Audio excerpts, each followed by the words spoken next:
back with Rob. We worked on a strict press a couple weeks ago. The gym he worked out at only had access to a Smith machine, so he's been wanting to work on squats. His funny backstory is he used to come in here and talk about his leg press. Unless you also have a big squat to talk about back on with the leg press, nobody really, outside of a medical injury, it's not really a thing. But Rob really, what? Go ahead. No, is it the leg press comment, man? Yeah. Like what? Like I remember when he came, he started choking. What's worse, bragging about your leg press or backing up with the Smith machine back squat? Well, the Smith machine back squat. Okay, first of all, the Smith machine back squat, yes, but he asked me to look at his technique and what was going wrong. So that's why I was like, well, let's get in the gym, take a look at it. Now, we are using a safety squat bar because Rob has a little bit of a shoulder injury and he doesn't have the external rotation in order to grab it without pain. So that's not just a mobility issue, it's an actual medical issue, the limitations. Rob really has no formal instruction. I've worked with him on squats. Anybody else, he's watched some of the YouTube videos we put out and watched some other people in here, but he's never been in any of the classes or done any privates with us on his actual squats. And honestly, there's a lot of good there, man. Really, really, a whole lot of good. A lot of stuff we can work with in order to improve it. What do you feel? Let me ask you that. Before I tell him what I see in the video, what do you feel? I feel pretty good. I feel like I could probably suck in my core a little more. Okay, so when you talk about your core and bracing, what you're talking about then, it's the same thing I did notice, is you don't feel tight. There's some instability in the squat, and that's a lot of what I noticed. So, I mean, there's always little things that we can fix with athletes on their movement patterns, but ultimately you only fix one or two things at a time, move on to the next, so you don't overload them and paralyze them through analysis, right? So the big thing we're gonna work on with Rob is bracing in your squat, okay? Twofold, actually. Not only bracing with his squat, but we're going to have him do some tempo squats because you can see some instability in the bottom of your squat, like right when you get past parallel, you see your knees start to move a little bit. So we can fix that with some tempo squats. It's a really great tool I like to use for people that are having some instability. Think of your bench press, how you're a controlled motion the whole time. You're not just going down and trying to bounce up, right? Because you have a really big bench press and it's really sturdy. So we need to replicate that same stabilization in your squat throughout the entire body. Does that make sense? Okay. So go ahead. He wanted to use a belt so that he can feel the brace. We put some videos out on this. Go ahead and grab your belt, Rob, and we'll talk about what we're going to do with this. First thing we're going to talk about is his breathing and bracing. So turn to the side here. So when we talk about breathing and bracing, guys, we're trying to get a big belly full of air right here, okay? So what I mean by that is he wants to look pregnant. Where's Hussy? Hussy, stand up, take your shirt off. Hussy does the best pregnant belly you ever see. He can get his belly so full of air, but it really stabilizes his lifts, okay? So if you look here at Hussy, when he takes this big belly full of breath, you'll notice he fills up down here. Not only is he filling up air, that is tight, man. I mean, it looks like fat, but that's a big tight keg, right? But go ahead and relax. Can you hold it in, right? But do it again. Put your hand on his rib cage. Do you feel how his rib cage begins to expand out as well? Okay. It's a boy. It's a boy. But as he does this, I feel violated right now. right?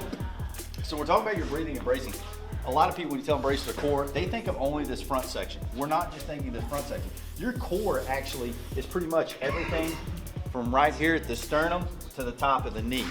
Okay, because this here is what's going to stabilize that entire weight. Okay. So when we are bracing, this is why Rob's going to use a belt. And the belt's not on super tight or super cinched in. He's got to expand 360 degrees. Okay, now brace like I'm going to go knee on belly.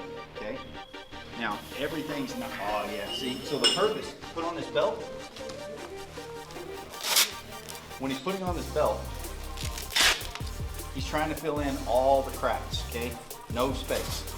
All right, yeah, see, now I can have, yeah, see, squeeze my fingers, right? Do you feel that stabilization? Even in the back.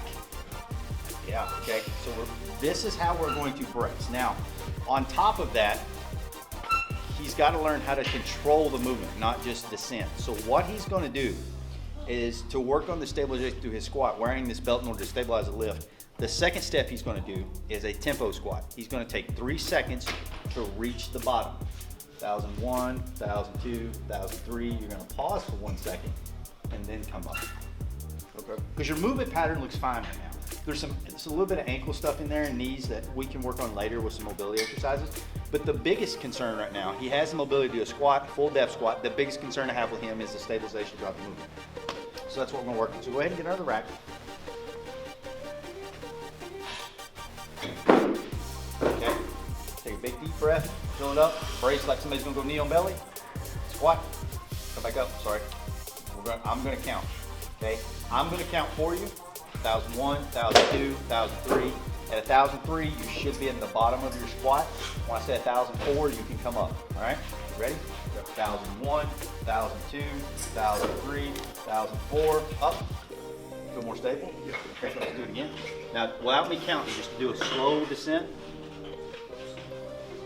Oh man, back up.